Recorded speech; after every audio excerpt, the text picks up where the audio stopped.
आपल्या शाळेमध्ये प्रत्येक विद्यार्थी त्याच्या वाढदिवसानिमित्त वृक्ष भेट देत आहे.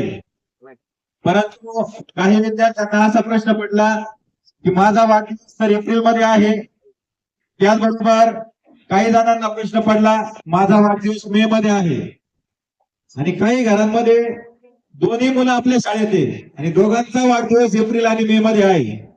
मग ते म्हटले आम्हाला तर शाळेला वृक्ष भेट द्यायचा आहे आणि मग आमचा दोघांचा वाढदिवस जर उन्हाळ्याच्या सुट्टीत येत असेल तर काय करावं. अशा आपल्या शाळेतले विद्यार्थी वेदिका जाधव आणि वेदांत जाधव या दोघांनी असं ठरवलं की आपण आपले वृक्ष हे आपल्या वडिलांच्या वाढदिवसाच्या दिवशी शाळेमध्ये भेट देऊया. आज आपल्या शाळेचे पालक सन्माननीय श्री ज्ञानेश्वरजी जाधव यांचा वाढदिवस आहे आणि ते त्यांच्या वाढदिवसानिमित्त आपल्या शाळेसाठी वृक्ष भेट घेऊन आलेले आहेत.